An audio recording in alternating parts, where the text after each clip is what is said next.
Right. Hello and welcome. I'm going to screw around with a couple settings because it looks like I have not streamed in ages, and so the message that I have up is insanely old. So let's see, what the hell do I need to go into? Sharings and broadcast, I believe. Broadcast settings.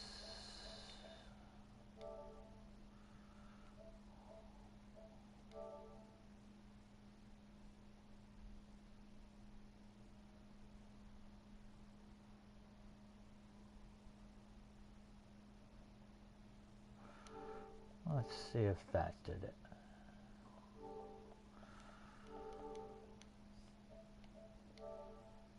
It did. Okay, so now to begin, and I guess I'll have to go in here and edit this video later.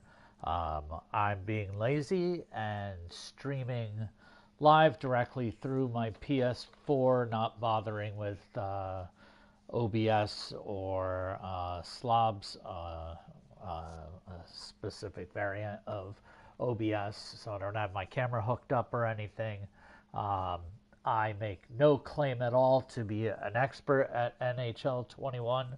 I started playing last year, really for the first time in several years, when it came out for free when you signed up for whatever the EA subscription thing is for $35.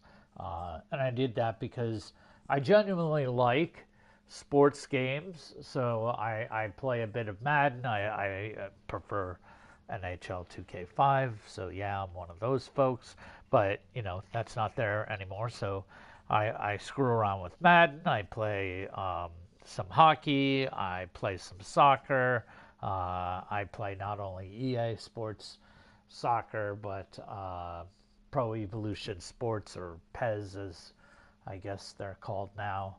But I want to talk about some very common mistakes for people that just got the game for Christmas, and tell them how to really go about setting up a new team. So to do that, I'm going to start by just showing you my current team. So I did pre-order the game, and what I want to show is that by moving my right thumbstick to the right, I can start to look at each of the synergies, which are additional bonuses that your players will get. The ones that are gold are team-based, so they require 10 for all of them except for one, which is 8 swarm players to have and impact everybody on the team. So by having Spark, you give everybody on your team +4 acceleration, +4 body checking, +4 discipline, +4 strength. I think the very first team-based synergy that you should be going for is Distributor, followed by Spark. And believe me, I watch some very high-end players stream and their help videos, and they give the same darn advice. But as a new player, if you're a free-to-play player, and that's who I generally want to aim my audience at, or even if you're spending a little bit of money but really not a lot, and you're not able to play several hours a day, every day, complete every friggin' challenge that's out there and whatnot, you really want to be efficient with how you're building your team. So the way to start that is to focus on 2 synergies. I want you to go get Howitzer, and I want you to go get Speedster. And Speedster is important because you're getting +4 to speed on the individual players that have it, and you're also increasing your wrist shot power. And wrist shot power is more important than your slap shot power. It's much easier to come in and make a reasonable shot from closer up. Slap shots have not been as effective this year, And I also really want to mention to anybody that played NHL last year, the meta this year is very, very different. So last year, it was all about being able to play with very large players. It didn't matter if they were a little bit slower, but bumping you off the puck was important. So both your offense and defensive players required that, and goalies in particular, you wanted to be very tall. This year, they've made a couple important changes. So let's talk about goalies first. There are hard caps on their max attribute level based off their height. So you can actually get away with a smaller goaltender. I think that the sweet spot that I've heard from many folks is between, right around 6'2", but really 6 foot to 6'3", I think is the range that you want to get into. Howitzer's important because it's helping your speed. And this year, NHL 21 is all about flying up the wings, getting breakaways, and punishing your opponent through that. So it's very important for your wingers to get speed, which is why we want to focus on howitzer, and we want the howitzer to really be around the wingers whenever we can, or defensemen that are good otherwise, but a little bit too slow. Agility is nice, slap shot power is nice, but for me, really not that important. The wrist shot power, though, will help some of the glove saves or pad saves that would occur. The shot comes off too quickly. So those are the two that I think you want to start with. And the good news is you need 6 players on your team to have howitzer, or at least 6 points total. So you can see right now that I have 5 players that have it. But if you look, Mario Lemieux in the top right corner there has 2 points next to the cannon, the howitzer symbol. So that's why I have 6. You only need 4 points towards speedster to get that. So really, you should be able to do that. So I'll briefly show you my team, but again, you're not going to have a team like this if you just picked it up from Christmas, unless you are spending way too much money. But you can at least here see some of the players that I have, and why I have so many different synergies going. So I have a total of 5 synergies completed. I have Spark, Distributor, Howitzer, Light the Lamp, which is really, for me, all about the wrist shot accuracy, the offensive awareness, the hand-eye, and the balance is important because it means that my guy doesn't get bumped off the puck. And really, it's about getting Gretzky to be even more beastly than he is. Speedster, I'm halfway to Swarm. I would not be pushing for a Magician. It just happens that some of the players that I have multiple synergies, and so Magician is out there. If you are very good at deking, though, so if you've been playing the game a lot, you will feel the difference.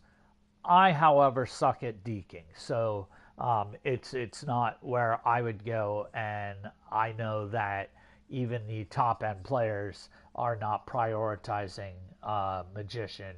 It's still about getting the breakaway speeds and the ability to recover if they've started a breakaway on you to come back and defend the puck. I'll talk about Thief because you'll see a lot of the better players talk about how you don't prioritize this. But if you're new to the game, the ability to win the face-off is tremendously important. You want to control the puck. And the fact that Thief gives you +5 to face-offs, and that there are plenty of good players that have it, mean that if you're new, I wouldn't rule it out, particularly as you get started, and then swap over to some of the more useful synergies. I hear them bashing balanced. I really don't think balanced is bad at all. I look at each one of those things, and they're all important for me except for the deking. But again, a good player would care about the deking. I play against the AI, so that's where I'm at it. Wingman is certainly not to be underestimated, and I think that it is also worth picking up.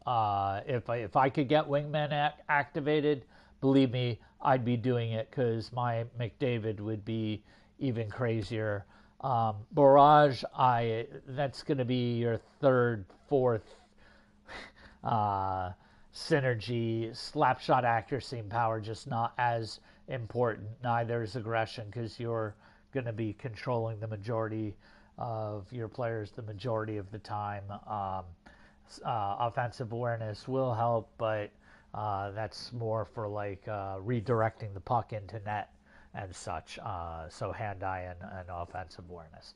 So that said, the general advice that I've read, heard, and spoken about with other quality players that are playing in the upper divisions of hockey this year and last year are definitely talking about, intelligently spending your money. I'll talk about icons.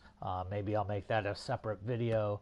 But here's my team, and you can see that I took the base Gretzky and the base Mario Lemieux and upgraded them already. I started with TJ Oshie as my starting player. I also took Laine as the starting guy, but he's not even on my team anymore.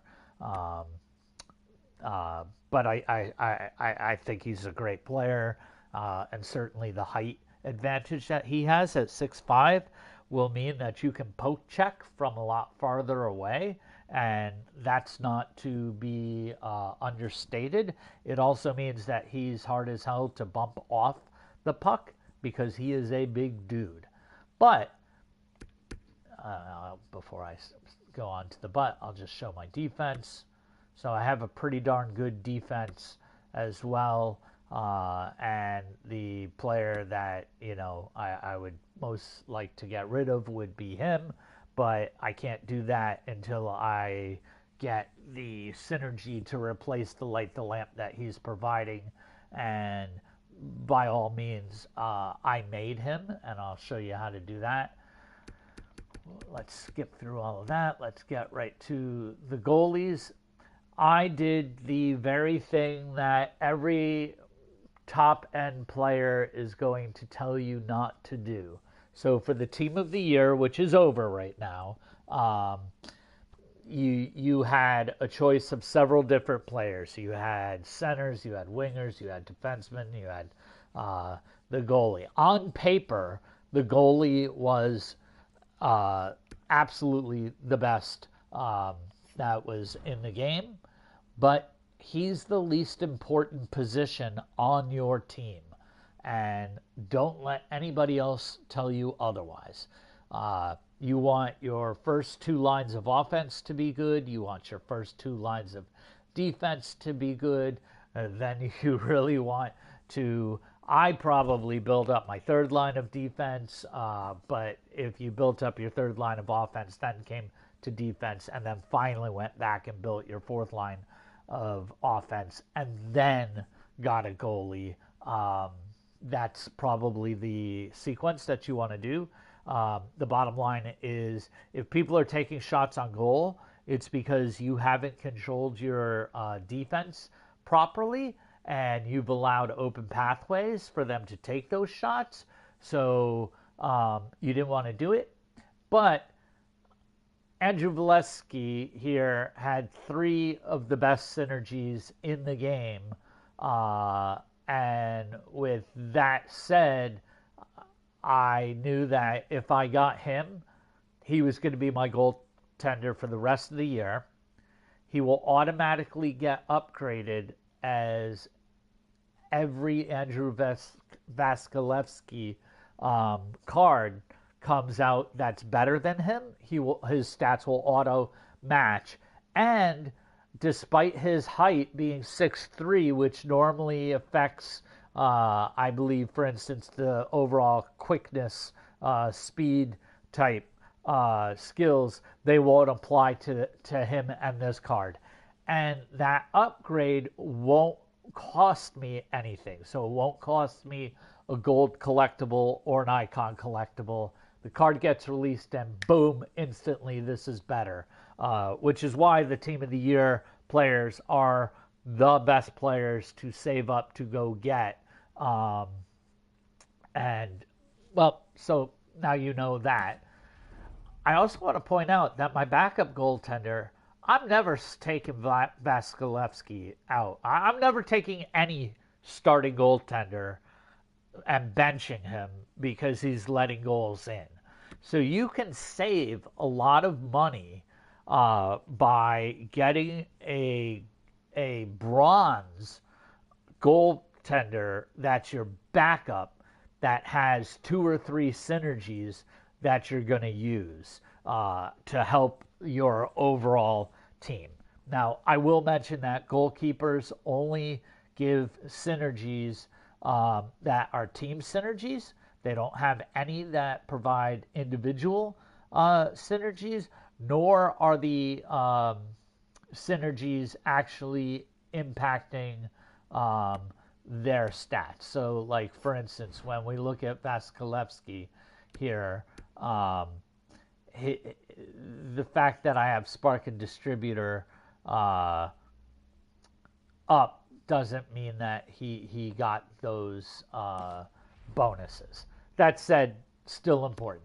Finally, head coach, important. All the head coaches that are out there there's a head coach at 3 different levels, so a bronze, a silver, and a gold head coach that all give a bonus of either 1, 2, or 3 points to each of the team synergies that are out there. So you're going to use that to help get you up to the 10 or to the 8 as required.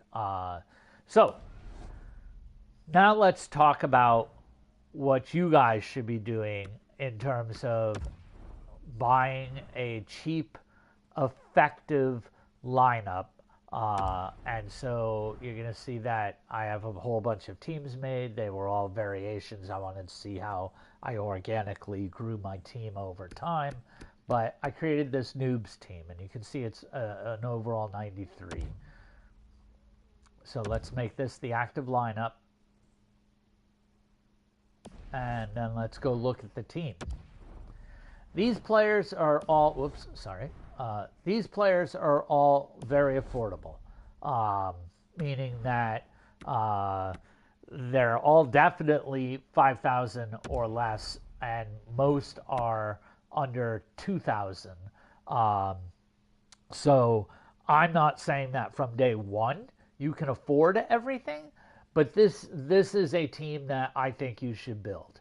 And you can look that with this very inexpensive team, I have Howitzer activated, I have Speedster activated, I have Wingman activated, and I have Thief activated.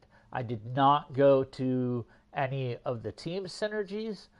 Yes, that is important long term, but since you can build all of those quickly, cheaply, and have an effective team because of that, and then work towards distributor, and then work towards Spark, that's the way that I personally suggest that you would go about it. So let's look at the whys that I made choices for each one. Claude Giroux as the Starting center. What's most important about the center? It is really about his face-offs. And for a base card to have 85 face-offs is fantastic. And here, this year, they let you toggle on and off so you can see with and without the synergies what their stats are.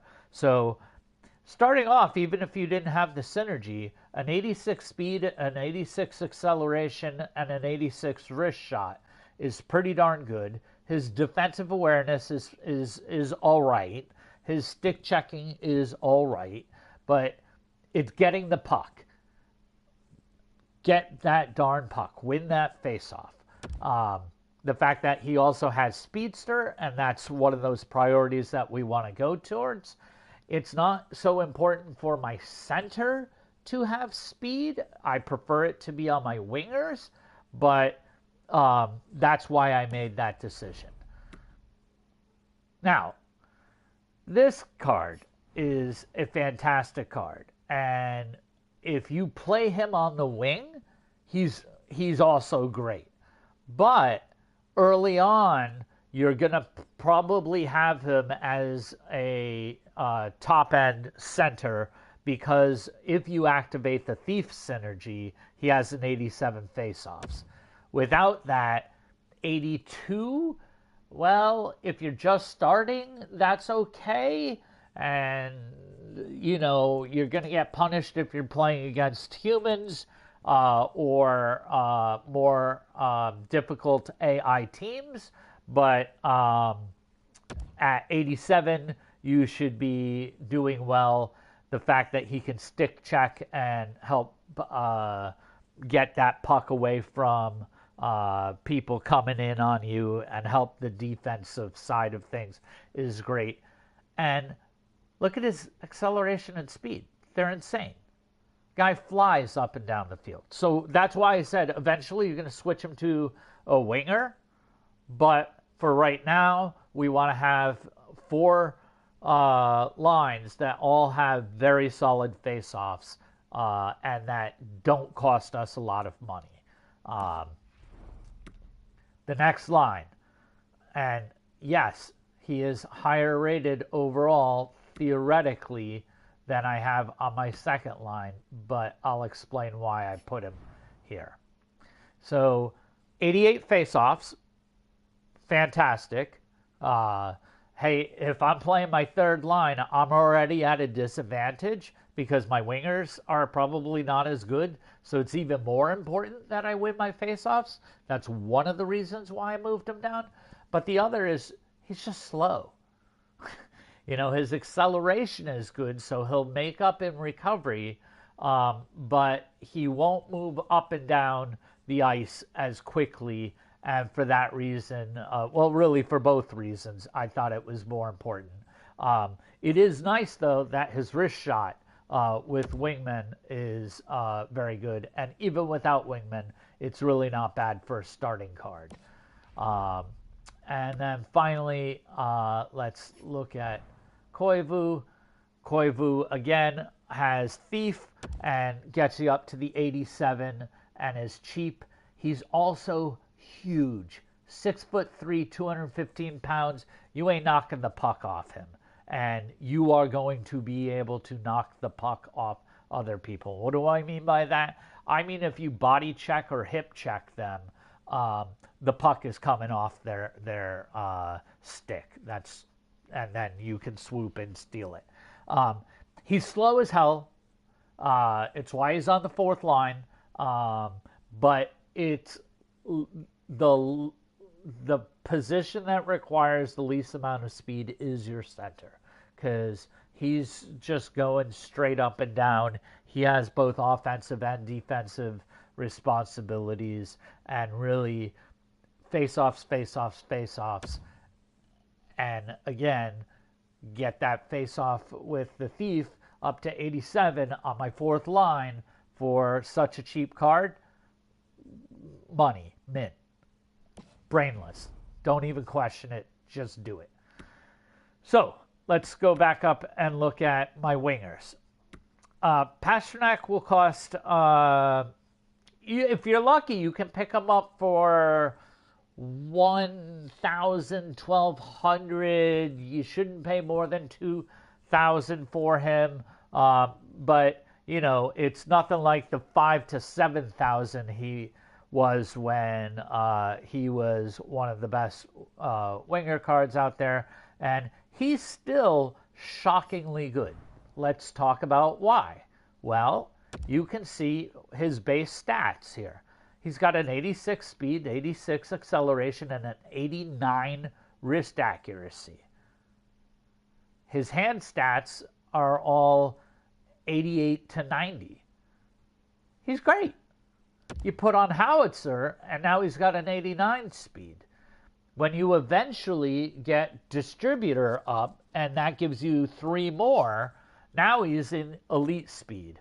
And when you get Spark, and you get +4 to acceleration, he's going to be able to stay on your line for a long time. So it's worth the investment. It's also not bad that he's 6 foot.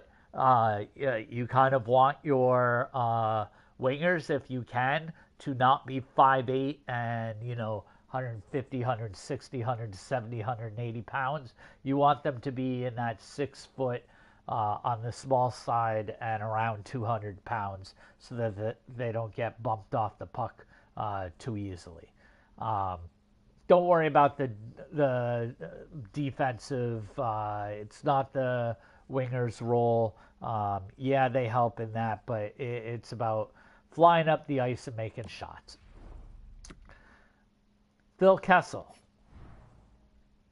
Phil Kessel's base speed and acceleration and wrist shot are insane. And again, I don't think you're going to have to spend more than $2,000 to get him, and you might be able to get him for that 1,000 to 1,200 if you're lucky, patient, and wait out the market. His hand stats are all also very good. So as a pure winger, he's great. Defensively, blah. So his defensive awareness sucks. His body checking sucks. Although body checking as a number, the 75, is not as important as the fact that he's 6 foot and 202 pounds. That's actually more important. Same thing with strength. Strength is a modifier to these things. And size beats out skill level. But as a winger who happens to have speed, who once you have that activated is doing even more, and that wrist shot power starts to hit really strong numbers, for a cheap player, no brainer. Same thing here. We have another 6 foot. We have him about $190 howitzer. So we know we need that for the team, and we know we need 6 total points towards it. And again, I kind of want them to be on my wingers, so they're getting the speed. I don't care if my center has the speed. And unless my defenseman is really slow and then awesome at other aspects, I don't want Hawitzer to be there either.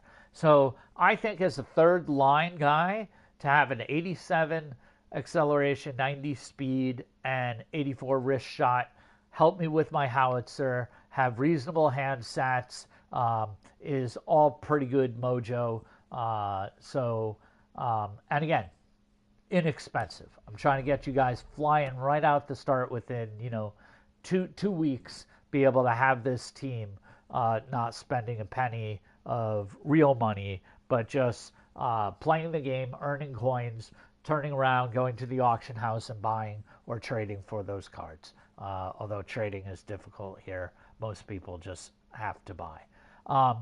And let's end with our fourth line wingman.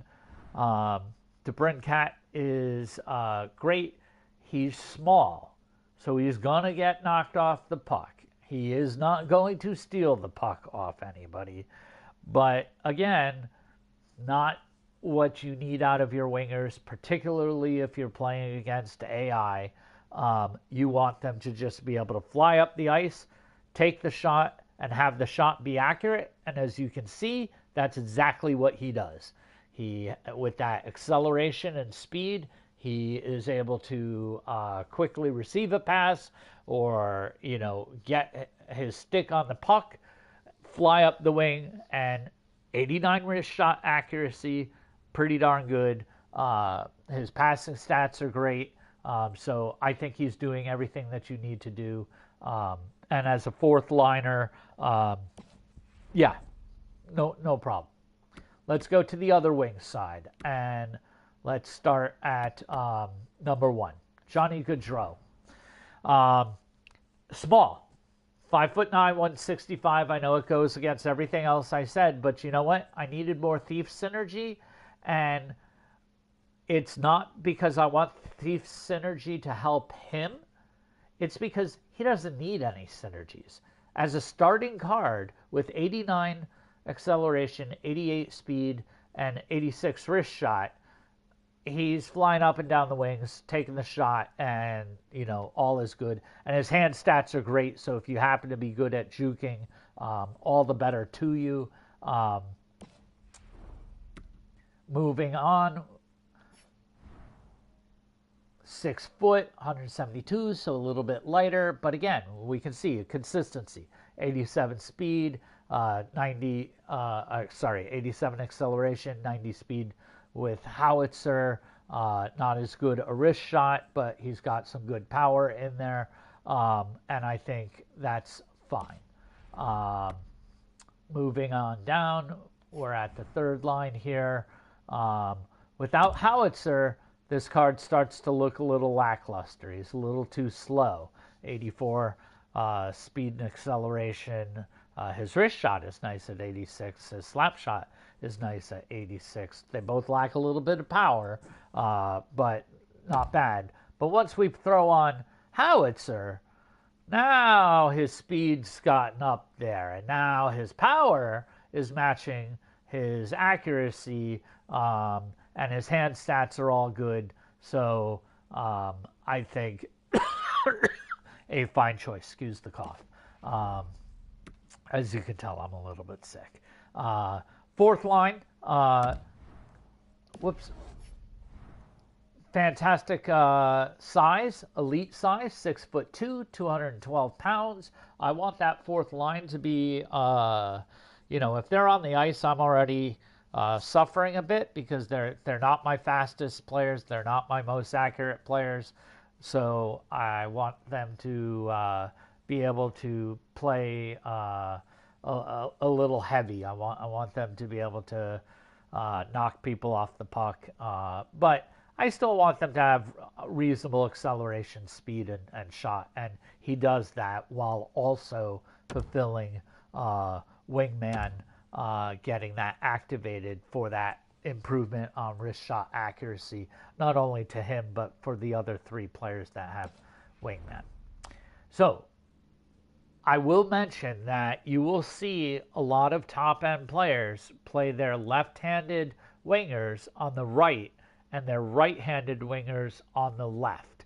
And they're doing that to get one-timers from their defensemen that are standing right near the goal. Not my thing, not what's required against the AI. That's a human v human kind of meta. I prefer them to play on their dominant hand side. But if you wanted to flip my entire left wingers with my right winger choices, perfectly fine. Personal preference. Defense. These 2 cards are key.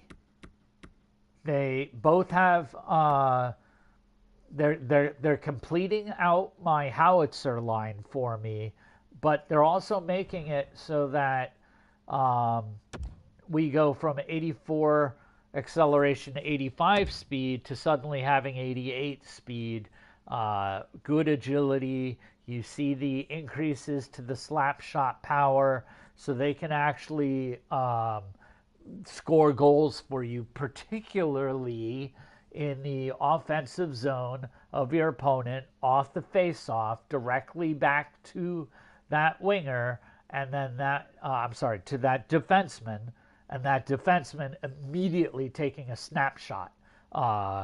You should be pulling goals off that, and so I want my top line defense, again, 200 pounds, 6'2". Against the AI, I am less concerned with the body checking stats and playing a more offensive minded, I'm scoring goals style. So I guess I should mention that.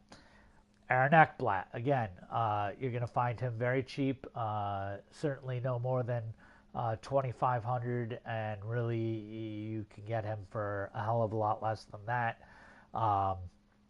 Yeah, his wrist shot accuracy isn't as good, but look at that defensive awareness. That's good for an 82 card. Same thing with stick checking. And again, he's got some speed and acceleration, so he's not just going to be this tugboat that all your wingers burn past. So moving down the line, and again, we're looking at guys that have okay defensive stats. So you can see 84, 83, 84 on Riley and 83 on Spurgeon. But more importantly, I'm picking people for their synergies and their attributes, that they can't suck in either one.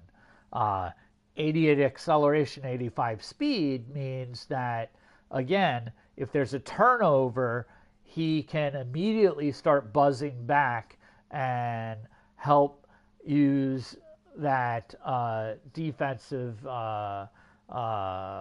responsibilities.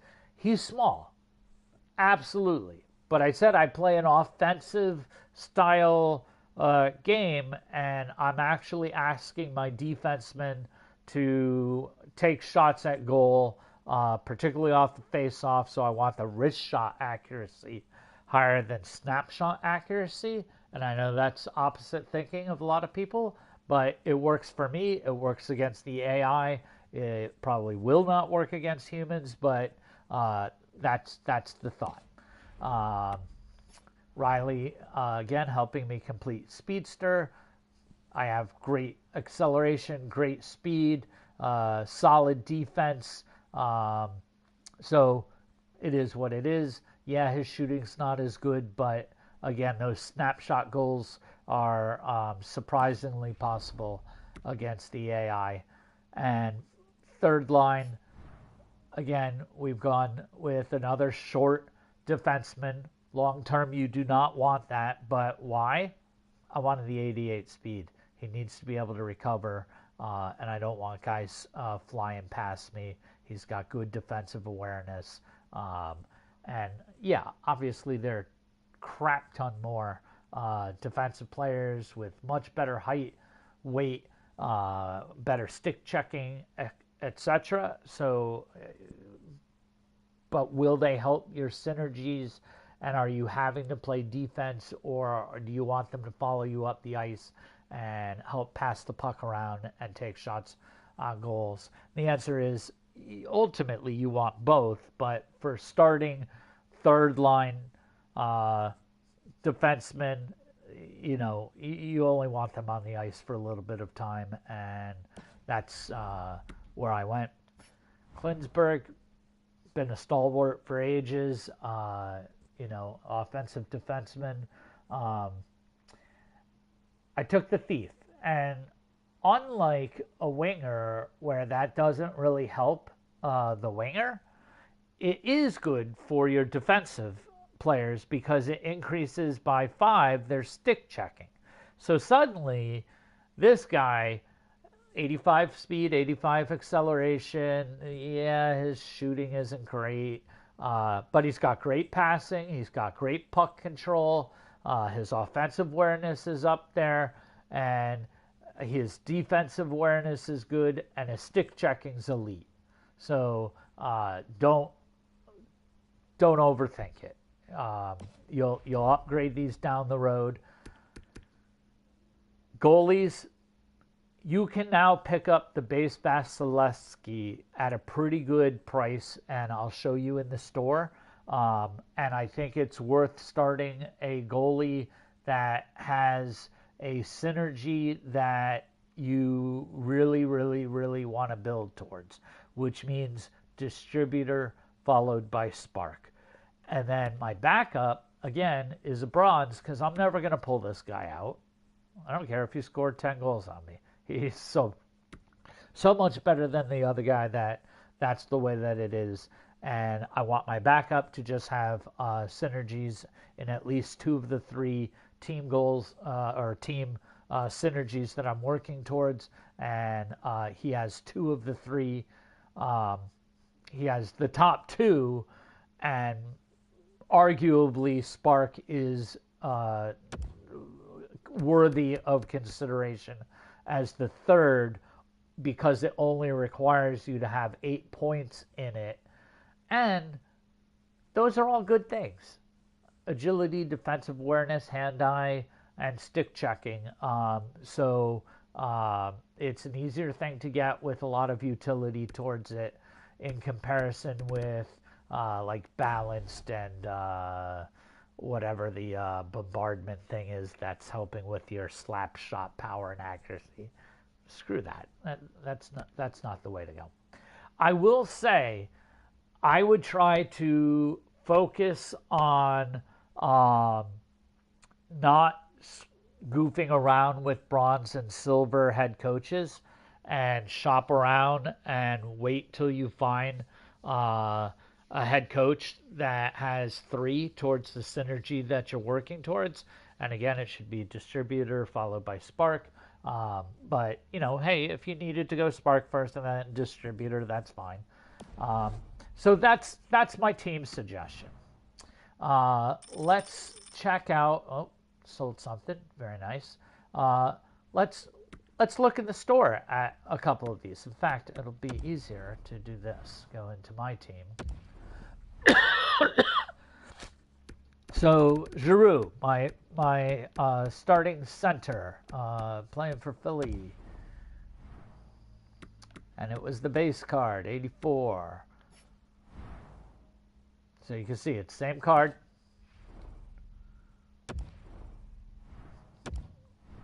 And search in the auction house. There you go. 1,050 coins. Forget all these crazy people trying to charge big amounts. You could pick that guy up for 1,000. Rock solid card. And you can see, in fact, let's do this. So there were 71 cards available, and 7 of them have $1,100 or less as their starting price. Yeah, this guy's gonna get 50,000 for him. Keep dreaming. Easy to pick up. Let's see. We talked about, and I'm not going to do this for each and every one of the players, but I just wanted to demonstrate that I really did look at the costs to do these and try to make those intelligent choices for you to help you out as new players, and that I'm not insane. So 35 of them. Let's check out the max price, and let's put in 1,100. Because again, you're not trying to buy the team all at once. All you're doing is checking out that it's possible, it's doable. Be patient. Don't overspend. Don't buy the wrong card. Don't think that just because a card has an 84 but has a bad synergy, or an 85 but has a bad synergy, that it's better. No. The team is greater than the individual. let's see, who else was on that starting lineup? Hey, let's talk about an alternative to Gaudreau. So somebody with spark who has good speed and shooting. Taylor Hall would be a fine choice. Problem is, he's more expensive, and his price is still high. So you'll build towards this, but will we be able to find anything at even a shot at that amount? Yeah, but not so likely. So I'd start with the cheaper one and then build up to this, and you have the same synergy, but now I've got a 90 acceleration and a 90 speed and an 88 wrist shot accuracy. So improvements across the board, categorically, huge improvement in size and weight. But my goal was to not have you overspending right away, but to be able to get your games played against the AI. So let's talk about what I mean by that. Actually, you know what? I'll just check out one or two of the defenders that I mentioned. Let's see. One of them is a Coyote. So, Ekman Larson. And by the way, you can tell from that he was my starting defenseman. That's why if we look at him, he has customizations on him. So, I used him in apparently 140 games with 27 goals and 117 assists. He was money. You can get stuff done, and this is showing you. I'm not just talking it. I'm showing you I use this card, and I used it for a long time. Started at the top, moved to my second line, moved to my third line. Even when I had better overall defensemen, I still needed the howitzer. So he hung out longer than otherwise would have been because of his size, because of his weight, because of his synergy. So how much can we pick him up for? So 16 items. I'm telling you, you're probably not going to pay more than $12.50 for that one. This is the highest batch of Ekman Larsons that I've seen in a while. And I say that having some to sell, but it's definitely doable. Phil Kessel, we talked about as the second line. So what's he selling for?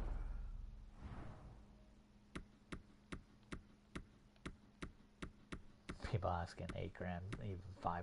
They're just never going to see it.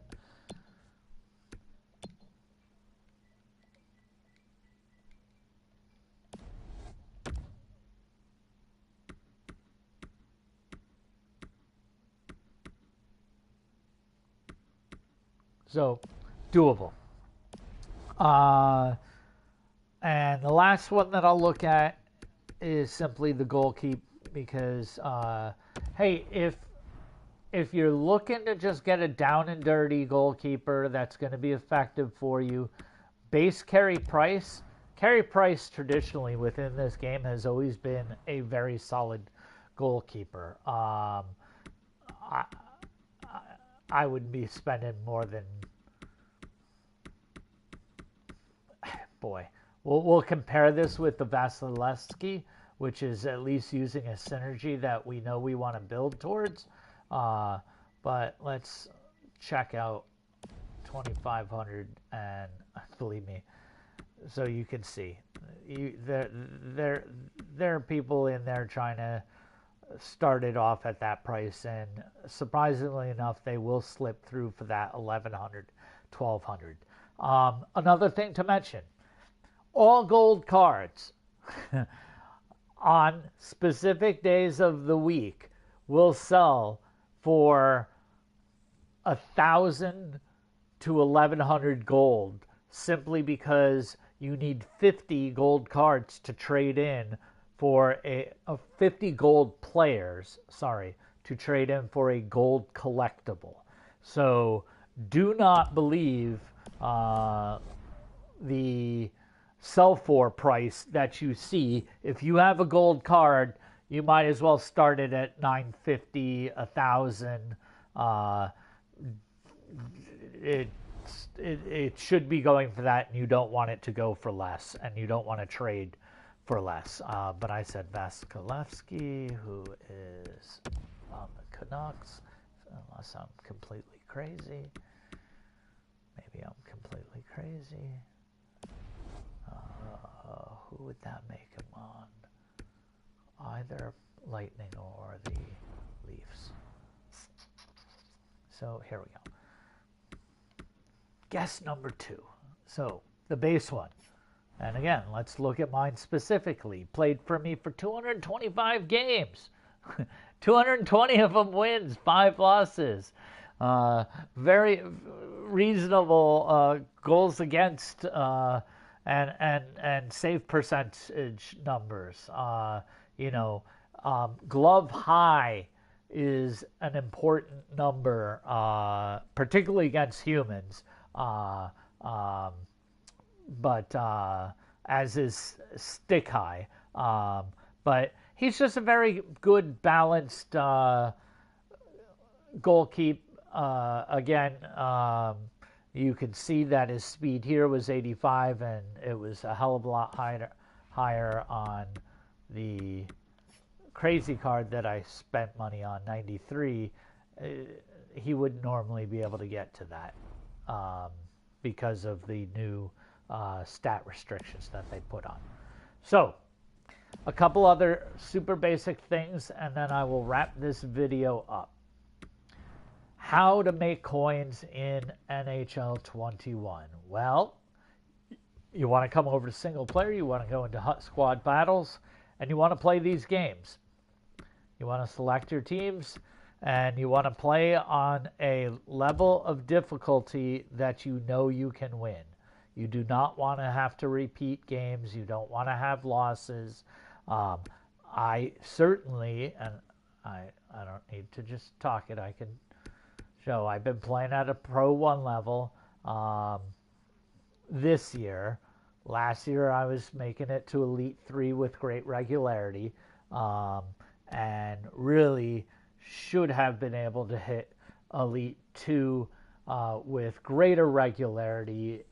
There were only 2 or 3 weeks that I did that, but now you get a sense for where I'm at.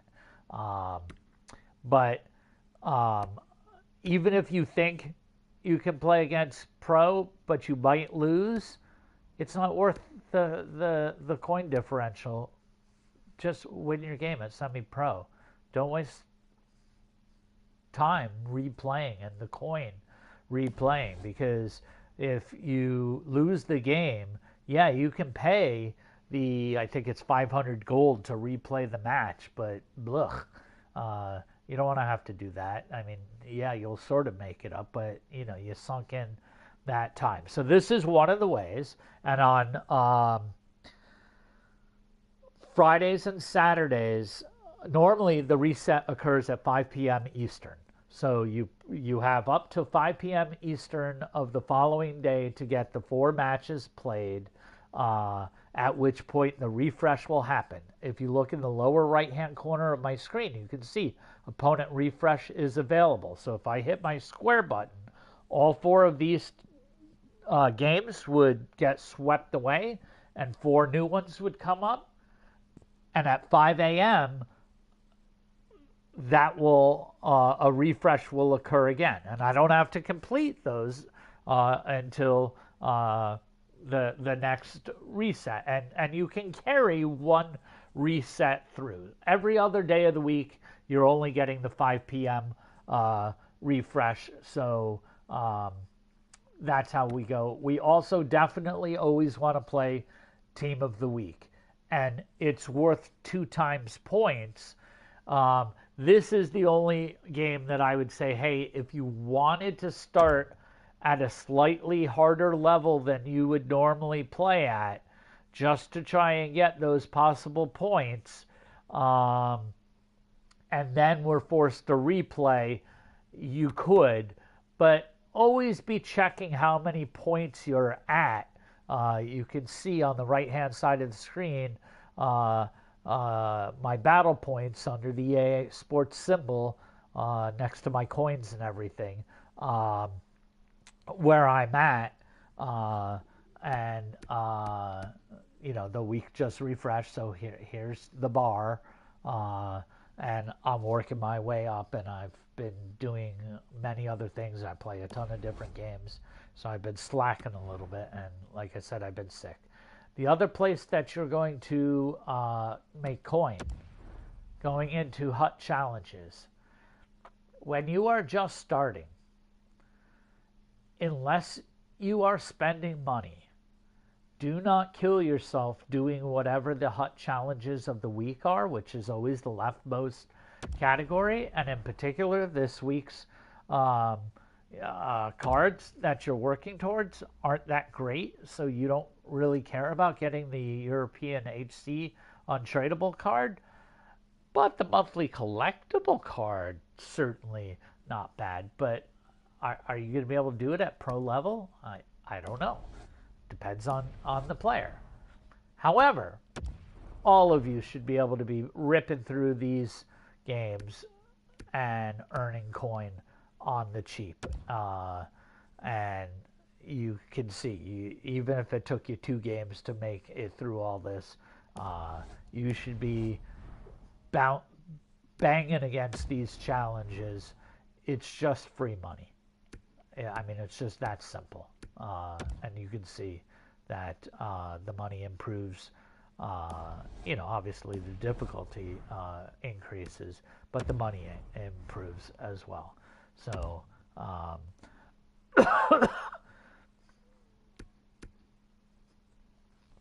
so you can see, I can play pro games just fine. I tend to play on semi-pro. I play hockey to relax, not be sweaty.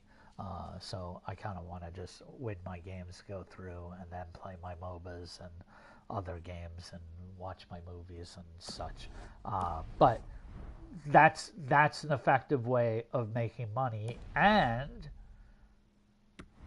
that brings us to challenges and objectives. Objectives. You have daily objectives. You should always be doing all of your daily objectives. And the reason is because it gets you a January monthly collectible. And I'll show you what you can trade that in for. You right trigger over and look at your milestones, and you can see the ones that have the green checks I've already completed. So I've already played all the Hut Rush games I need to play to have unlocked that. But you can see that different things award when you finally complete the entirety of that track different things. So this is 5 gold collectibles or 5 icon collectibles. They're untradeable. You get to pick which. Same thing here. 8 for playing online games if you're willing to suffer through that abuse, but the matchmaking is blah. I shouldn't say the matchmaking is blah. After you play for a while, what you're going to do is you're going to get locked into playing against players that are of your skill level. So if you do not adapt and grow as a player, you're not going to make it out of that division. And there are players like No Sleeves 12 who I would recommend to watch and learn. He streams every day. It's his full-time job.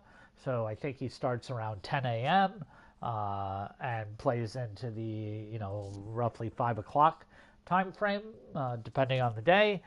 He has YouTube content every day, at least 1 video, often more. He gives all kinds of tips, tricks, strategies, reviews the events. If you join his Discord on Tuesdays, they have Team Build Tuesdays, I think it is, or maybe it's Thursdays. But you'd be able to share your team with him, and he'll give you some input on what your next card or cards should be. Keep in mind, though, he's playing against humans, and he's playing against humans at a much better level. If you're playing against AI, the thought process, the meta, the difficulties are all going to be different.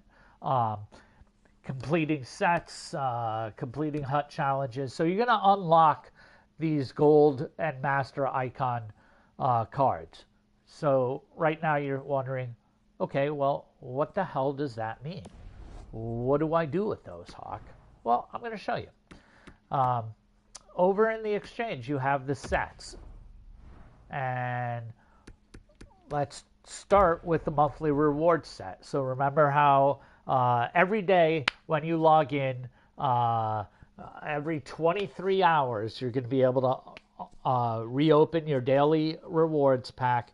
Your rewards pack is always going to contain one card that is for the month that you're currently in, and you're able to put them towards several different things, including getting a gold collectible, getting an icon collectible, getting some choice packs or player packs. The way that you should be spending them, if you're grinding it and able to get both the open the game every day, to even if you don't play that day, to get the one monthly reward card, and then some days you're going to complete your daily challenge and get your second reward card, and that's not even doing the specific hut challenges that can also get you monthly cards. You should be working towards gold collectibles first. And the gold collectibles, whoops, I said gold collectibles. You should be working towards icon collectibles first. The temptation is going to be there to go to gold collectibles. I don't think it's bad if you do. But I think it's very important that you build up the 7 icon collectibles so that you can get your choice of getting Lemieux or Gretzky. And the sequence that you want to do is you want to get Lemieux first, and then you want to get Gretzky. It's a size difference. It's a height difference. They're both fantastic players. I'm not trying to tell you that one is a better lifetime player than the other. I'll leave that debate to others. But I'm just telling you from within the game, and I'll flip back over to my game if I need to show you why. But it's going to be about face-offs. It's going to be about getting the synergies that are starting. And that's what you want to do. Do not do the 88 set until you get both of these cards. Don't do any of these other sets until you get those 2 cards. That's how important it is. Out of these choices, there's one good one and then a bunch of meh. And the good one is on my team. I was lucky. I got him. And you can go to the store and buy them because you can rip them in packs. Not what I suggest you do with your money, but, you know, if you love the game and you're doing that, good on you. So that's icon collectibles. You'd be using gold collectibles for whatever the event of the week or a multi-week period is. And so remember how I said you'd be trading any 50 gold players for a gold collectible? Well, this is how you do that. just like doing the same in the icons collectible section, where here you can trade in gold collectibles for icon collectibles.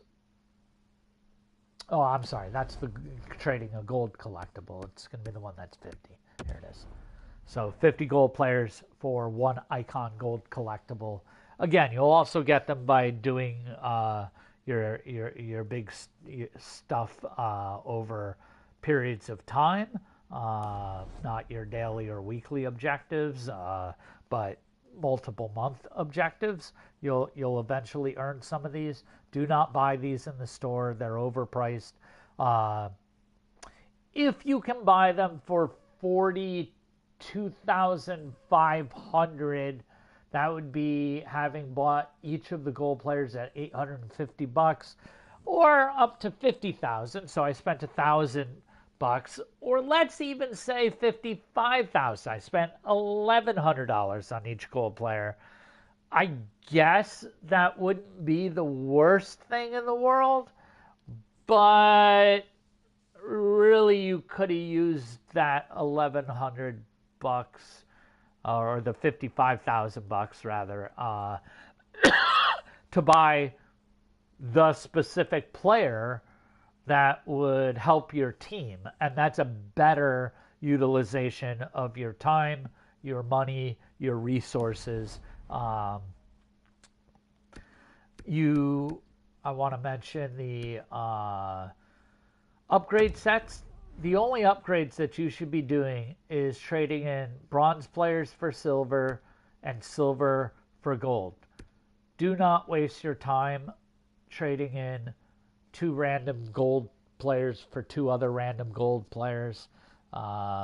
It's yes, theoretically you could be trading in 79s and get an 86 and flip some coin. The odds of that happening are very low, and is not what the majority of players who have played the game for years do, and I follow their recommendations there. You want to be trading in, 8 cards for 2 that likely suck. Screw that. Put those 8 cards towards either icon collectible or gold collectible, or just sell them on the open market. Don't waste them on that. That said, your silvers you're never going to be able to sell for much money, and same thing with your bronze. And so by getting your bronze up to silver and then your silver up to gold, that will be worth it. The only exception is for bronze players, make very sure that when you're putting your bronze players in here, they're not goalies. And the reason I said that is because, let's look at my collection. So it instantly sorted down. Let's go to goalkeeper and apply the filter. You can see that I've picked up a goalkeeper that has the goalkeepers that have the variety of team synergies, so that they can be my backup as I'm working on different combinations. So as I get more and more players that have distributor, for instance, then I don't need my goalkeeper to have it necessarily. So I might switch from using either of these first 3 that have that in their mix to one of the others. But I might leave them there if I was also working on Spark, which is that lightning bolt thing. And again, those are the first 2 with, again, I think this is my backup goalkeeper right now. You can tell that because of the checkbox in there. That means he's in your active roster. Swarm is the reason why that's there. So that's, I think, a pretty good starting point for understanding some of the super basics. Oh, not quite done yet. Hut Fantasy Hockey. This set will be here all year. You do not need to rush to do any of these. But the first one that you should do is definitely this one. And you saw that he was my starting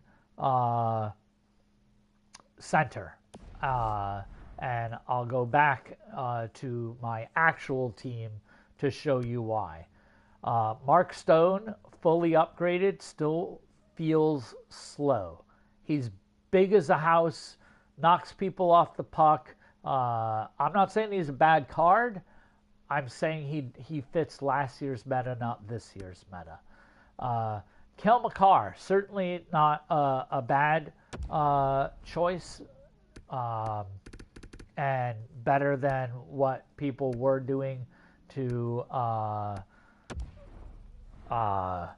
do the Team of the Year Kel McCarr, because it was very expensive, and you had this one that you could do in your own sweet time. You can see I've already put the cards that I need in the slots that I need them, and I'll get around to it eventually.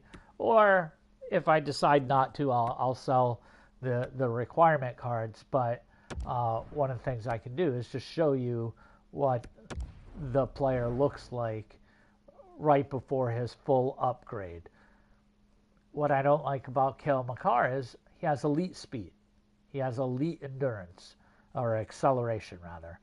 He has good endurance. He has elite shooting skills. 88, 89, 91s on the power. That's all money. He's short and he's light.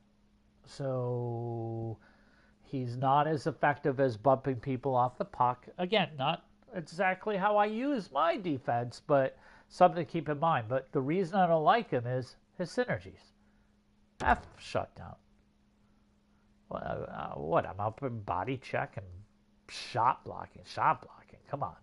That's like literally when your guy goes down on a knee or on his belly. How often do you see the AI do that? And how quickly they recover from it. So I just don't think it's a good synergy. Puck control, absolutely. That's people bumping you and you able to keep the puck. Barrage, we don't have the luxury of wasting time and the cards to invest in barrage when speed kills, and slap shots are harder to make this year than in previous years. So don't push too hard for this. But again, you can do this in your own time.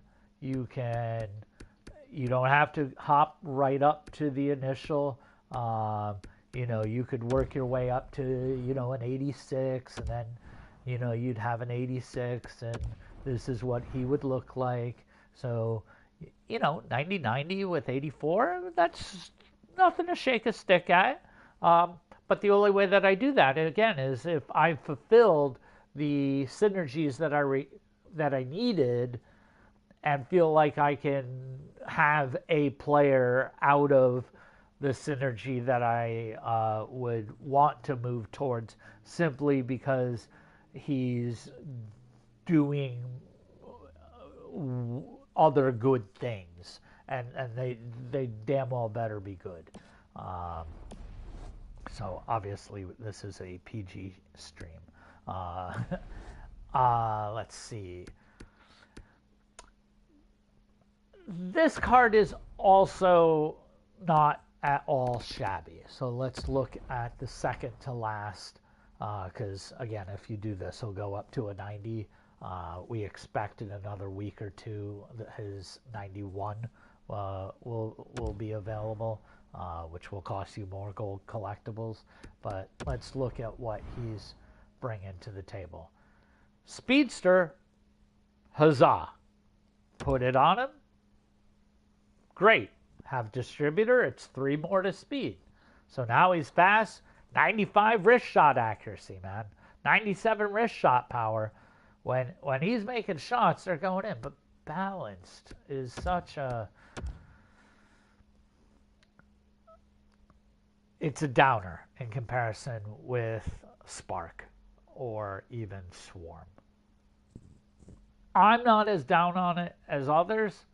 I would get this before I got the stupid Barrage, quite frankly, because I just think giving all of my players +3 to defensive awareness is worth it. Giving all of my players shot power, endurance, puck control, and deking is worth it. And again, that's me. I don't even deke. But the puck control, the power, the endurance, and the defensive awareness, I think are underestimated. He's got elite size and speed. Well, he's got competent size and weight. Sorry, that's what I meant.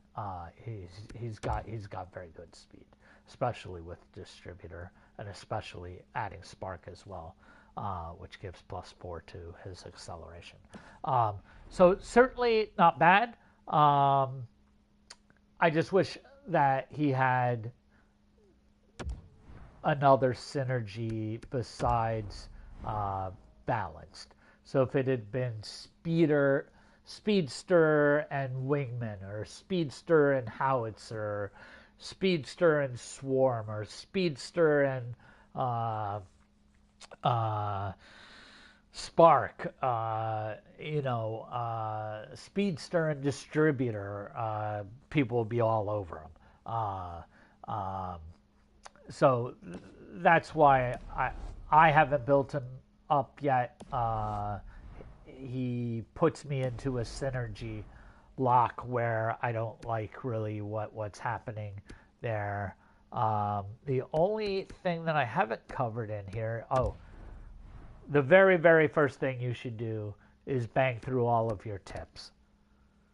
They're easy as hell to do. They get you free stuff.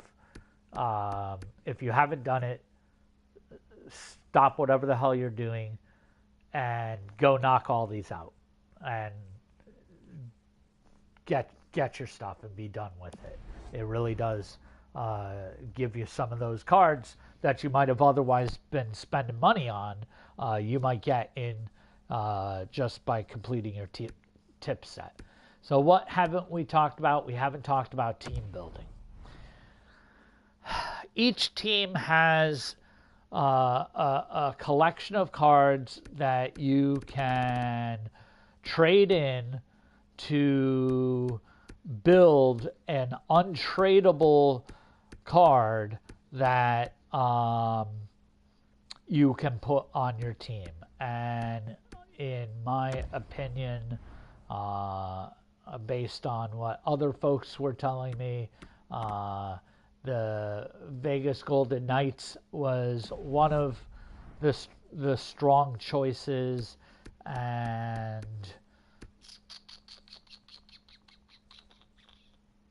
good. So the names are showing right above the reward. So this would get you James Neal. James Neal has a distributor and played on my fourth line. He's a big guy, so certainly wasn't shabby. Who else did I do and is actually still on my team? I did Butch Goring. I was very disappointed. Don't do it.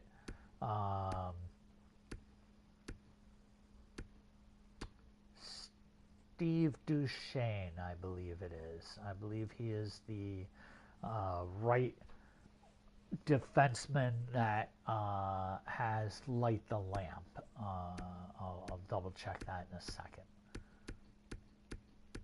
Yeah.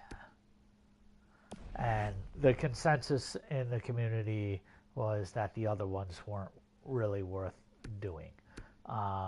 So we've talked about each one of the things. Again, the leftmost thing will change. You can see in 5 days there'll be something else. Don't do any of these. This particular week's set sucks. You're wasting your time and resources. And I'm not the only one that said that. I've heard multiple people say that. So let us do this. Let's flip back to from the noobs to my team. Make the active lineup.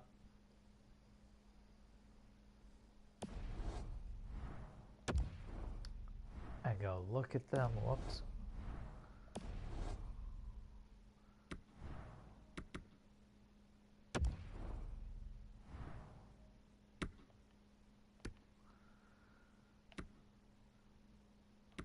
Golden Knights. Yep. So, might as well show you the card. I can't disable all the things, but everything that's bronze in color is a team synergy, and then Light the Lamp is his individual. So I can toggle that, but the others are coming from the team synergies that I have, and it's why Spark and Distributor are so important. You can see what they're doing. I mean, they're just making him much, much, much better. Light the Lamp is good. I didn't buy it, or he's not on my team to give him better balance, to give his wrist shot accuracy the improvement. Hand-eye, which I actually like a lot. Others don't seem to care as much.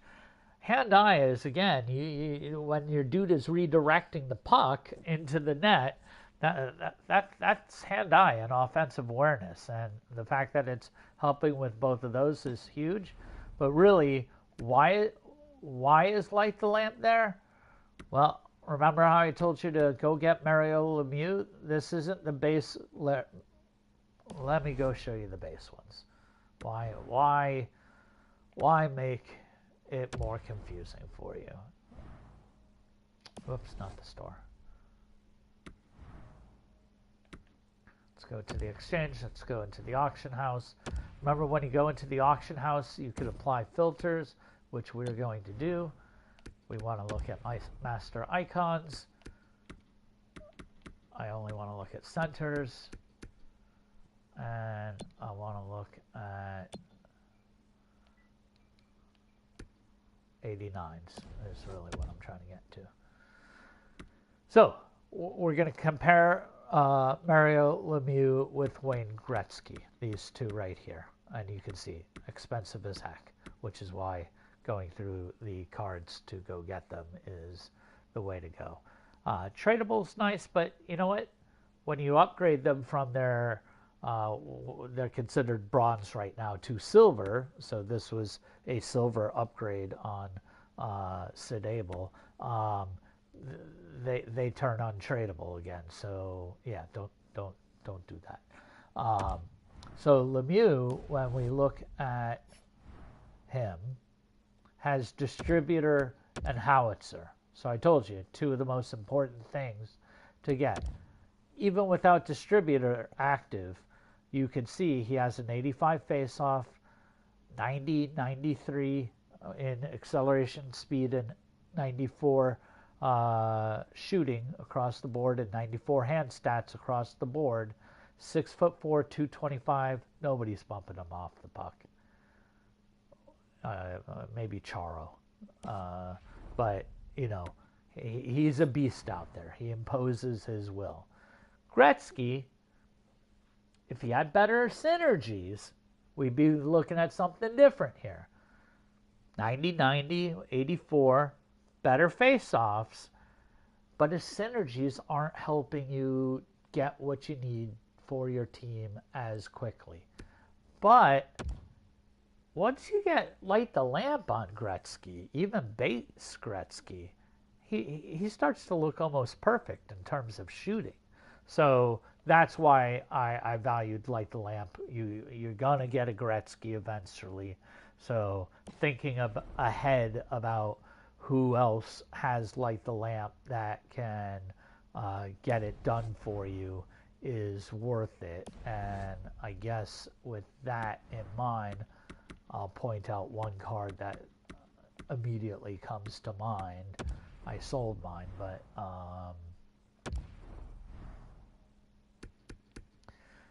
so in the Sabres, Taylor Hall played. And I'm not talking about the 91, which has the horse head on it, but I want the 86 Taylor Hall that has the light the lamp. 91, 91, 90 before any synergy. I popped this sucker on, and now he's 93 shooting with hand-eye offensive coordination and getting Gretzky that much closer. Whew. He's expensive. He is expensive.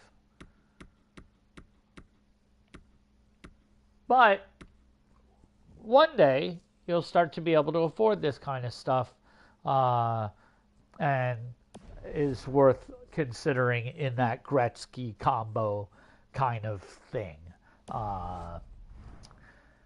So I think I've covered enough. If you have questions, by all means, post them below. I will try to take a look and respond. Again, I make no claims of being a great player, but I have gob tons of hours against the AI starting late last year and into this year, and I find that having the same meta that they're using humans on humans, of having wingers with high speed, faster, smaller, accurate guys, is more viable than the slower behemoths. You'll just get burned. And against the computer, that is 100% the instance that I've found on the first 3 difficulty levels. So it doesn't matter who we're talking about. If you're playing on rookie, if you're playing on semi-pro and pro, you really want your speeds. And notice that when you're looking, sometimes the teams will have an active synergy. So right now you can see they've got each of the players that has that rocket ship will have the speed. So like Phil Kessel, right? This one had the wingman. So you get a sense of what's there, and you can always hit triangle to view the team before you go in and play. Oh, base Connor McDavid card. If you can pick this up for $35,000, his synergy sucks. But he's 92, 92, 90. He's a winger card. I know it says center. Don't play him as center. His 70 face-offs is going to burn you. But as a winger, he's everything that you want. But again, I think there are things to go for beforehand. Ovechkin this year, horrible card.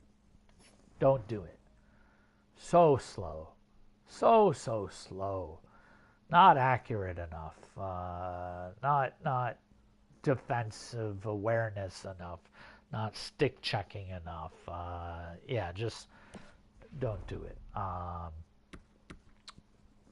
Awesome card. Awesome card. Very good card. Certainly something later on, and in fact, he's on my team right now as my right winger, not as my center because his face-offs is only 79.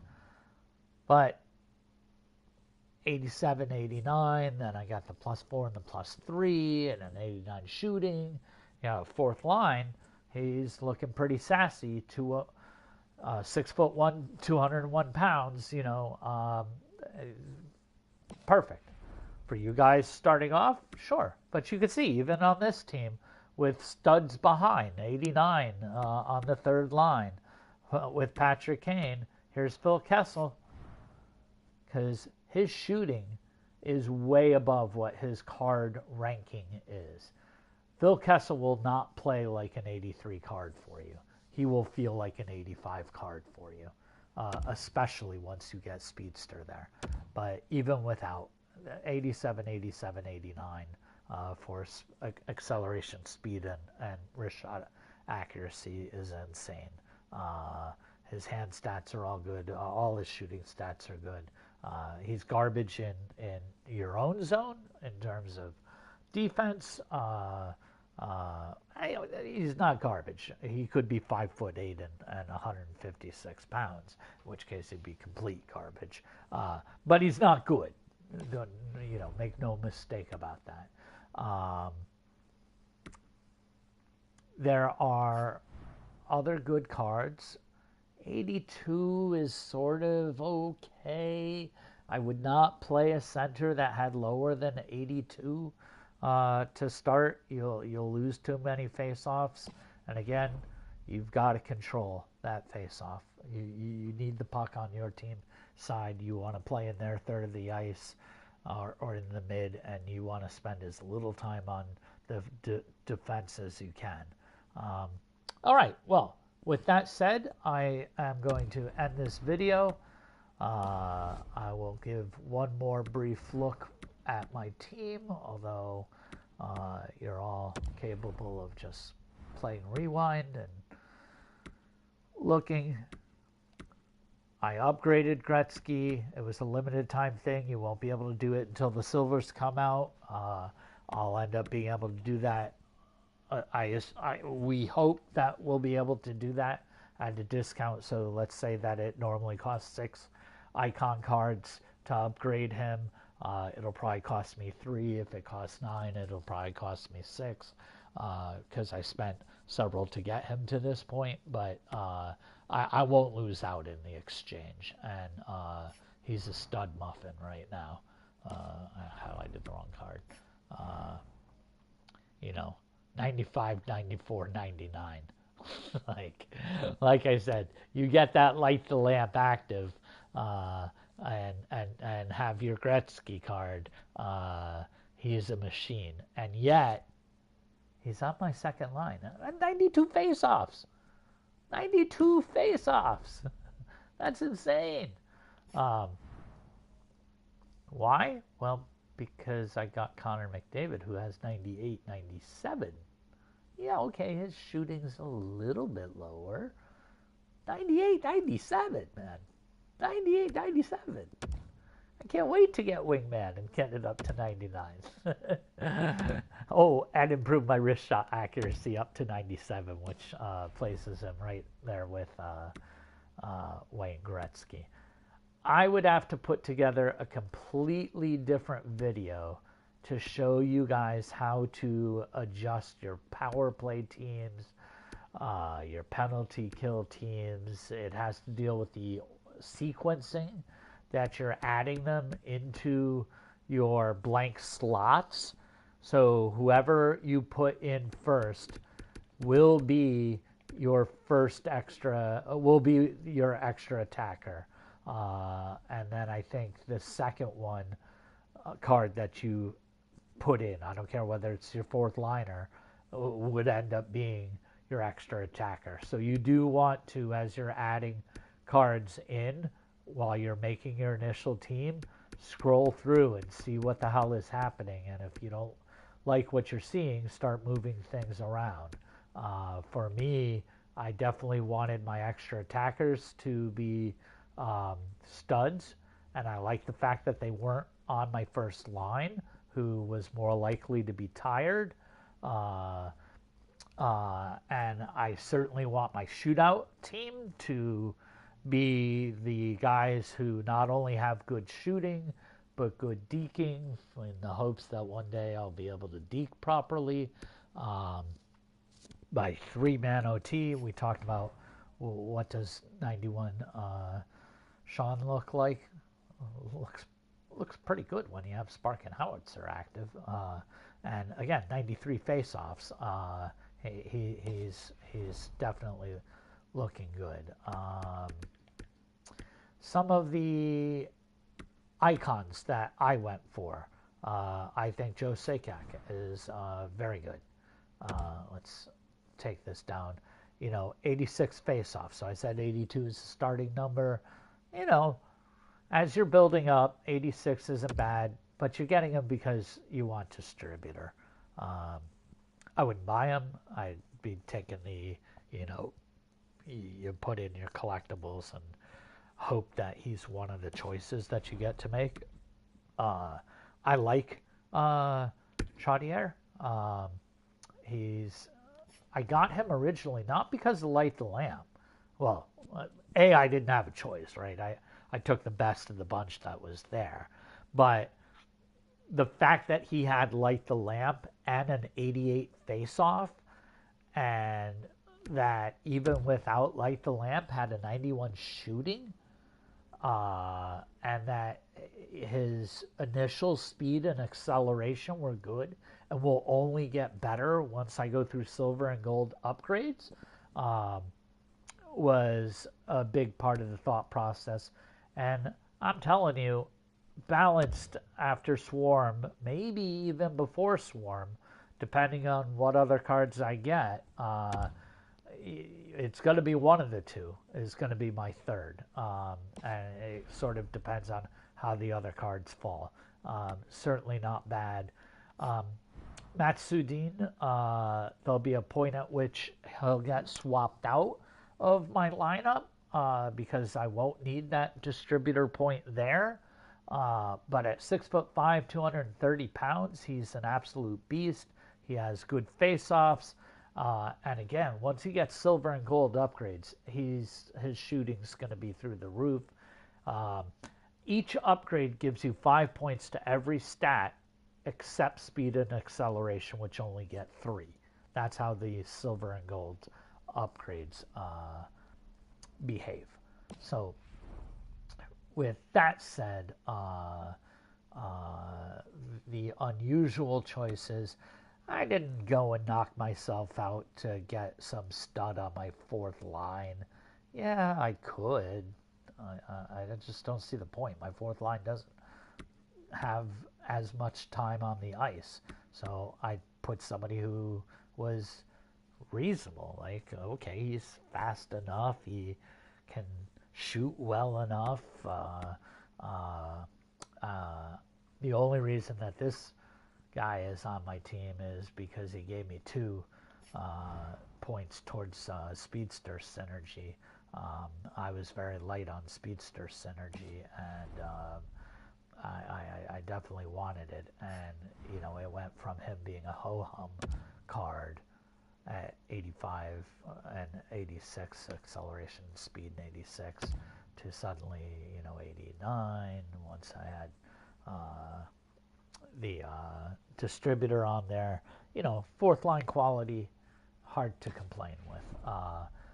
But why did I care? Well, because my first line is Guy Lafleur, and that's the 88 card that you want. Don't even think it. I mean, it's hands down, he will be the best winger card once his silver and golds come out. And I don't care what else they come out with. It's been true for years. So he's already at, I mean, he's almost at 99. So when the silver comes out, he'll have 99 acceleration without me even buying anything else that gives him acceleration. And his shooting stats will, you know, his wrist shot accuracy at +5 would obviously be 90. Well, they'd technically be above 99, but it'll cap. I mean, he'll be almost perfect at silver. Gold is just icing. So, yeah, that was the thought there. I had base Connor McDavid for a long time. When I bought him, man, I think I paid $70 for him. Expensive. I got lucky and opened this in a pack, which I guess brings up one more thing. In the store, do not spend coins or whatever the hell the green stuff is, the NHL points, on the essentials. You're throwing money down the drain. Boy, even the jumbo pack, I'm not sold. Mega pack, maybe when you're starting, if you really are disposing money. Where you're really going to typically spend your money is on the leftmost pack, which has always come with a gold collectible plus the card type that's required for that special event cards that you're building towards. So this week it's the European HC event item, but I'm not gonna spend 125,000 coins or 2,500 hut points towards a gold collectible and 15 random things that I'm very unlikely to use. Yeah, the odds of getting good cards, you can see the percentages, the probabilities in comparison, with something like this.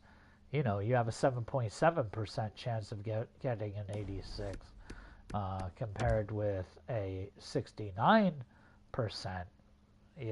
That's a tremendous difference. But this week, way too expensive. Don't do it. Last week when it was Team of the Year and that pack was 50,000 coins to get a gold collectible and a Team of the Year collectible that you needed to buy one of those players, spend the coins, because you would have spent that amount of coins to buy the players to trade 50 of them in to get a gold collectible anyway. So you definitely are always thinking about what's in the store as part of that process. And originally, last year I played the entire year free to play. I didn't spend a penny. This year I did the pre-order. I got the medium-sized pre-order, and then I finally broke down and got myself a Christmas present and bought some NHL points. When I buy NHL points, and I guess I should show that, so Square, you could see I have the EA Play, so I get 10% off of the regular price, and that's the game plus the coins, and that's in all of the EA sports games. So in another month or so, I'll get to play Madden for free. I'll get to play FIFA for free. So that was the thought process. So I do like EA Play because eventually the games will come out free if you're a annual EA Play subscriber. And it's why I started playing NHL 20 last year. I started playing it once it came out free on EA Play, and I said, okay, well, $35 to have a year of EA Play, and then it'll let me dip into each of the sports titles I'm in. It had been years before that since I had played hockey, but I've always loved hockey. I've always loved the look of the ice, the feel of the ice, the feel of the game. Even though I don't in real life watch a lot of hockey, I grew up and for a number of years lived with an uncle who's an avid Rangers fan. I've certainly watched my fair share of hockey. For instance, last year I was holding on to Jeff Bukaboom for way longer. Like, I could have easily upgraded to a different card, but I grew up watching Jeff Bukaboom play. So I guess that brings up another thought. I don't care how good the card is, right? You know what? If you're a hardcore fan of a specific team or a specific player and you just want to play with them and that makes the game fun for you, screw the meta. Screw what other people say. Do what makes you happy, man.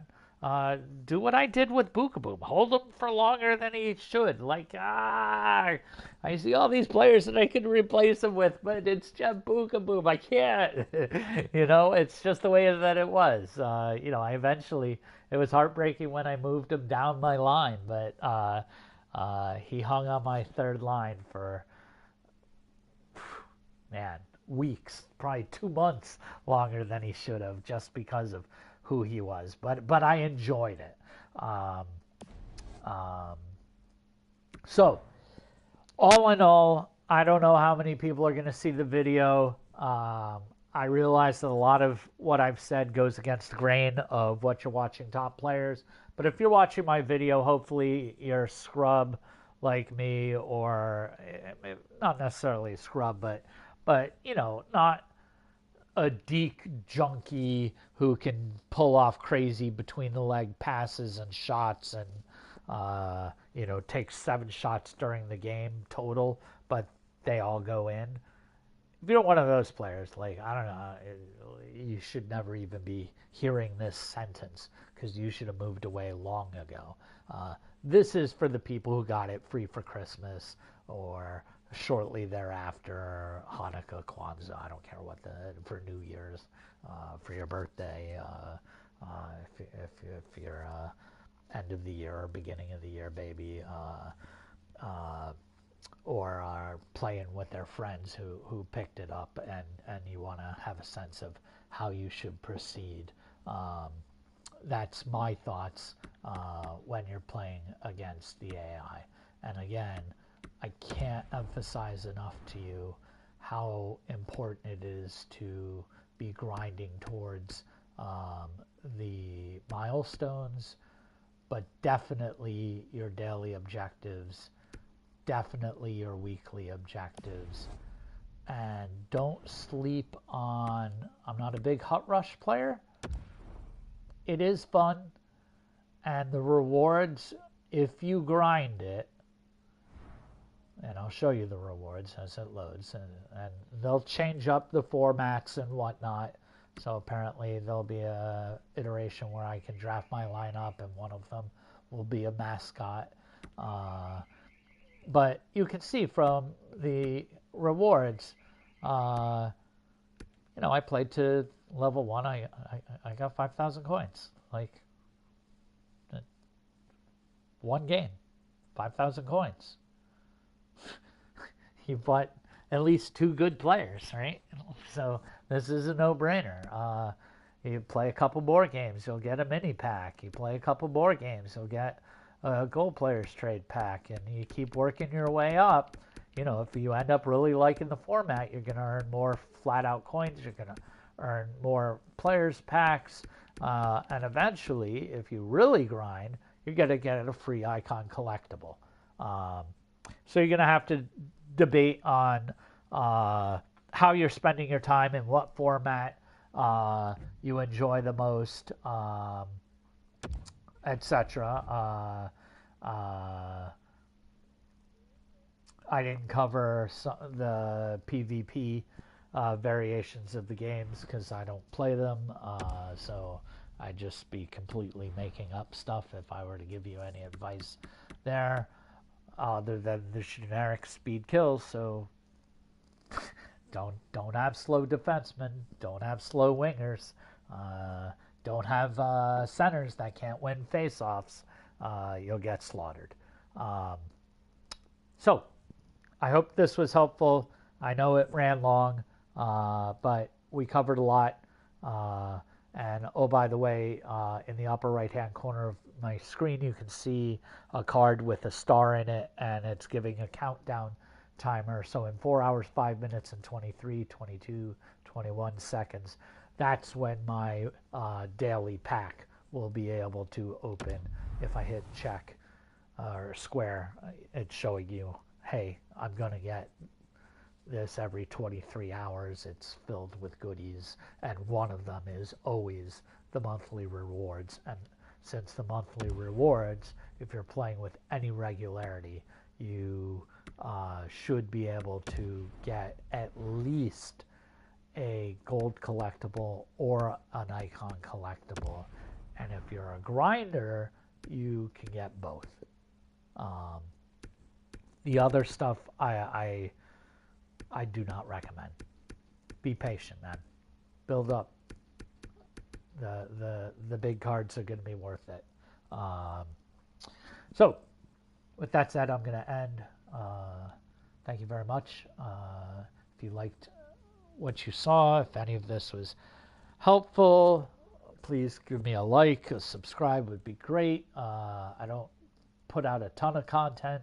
I play a hell of a lot more Smite, but that is what it is. So I've been the highest level Smite 160 since October of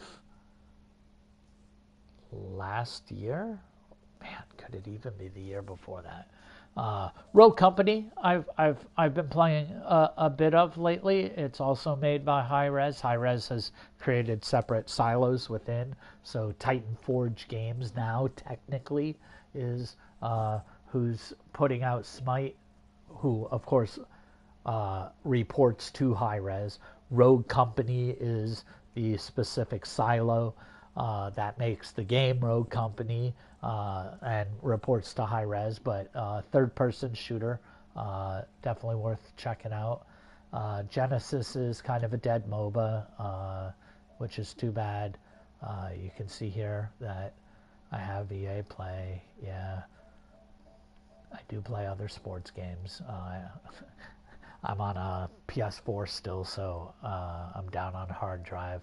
I do some other stuff. I'm old. Rock Band is still cool for me. You guys probably don't. But there you go. Thank you very much, and take care. And be safe, and wear your mask, and stay indoors. Thank you. Bye.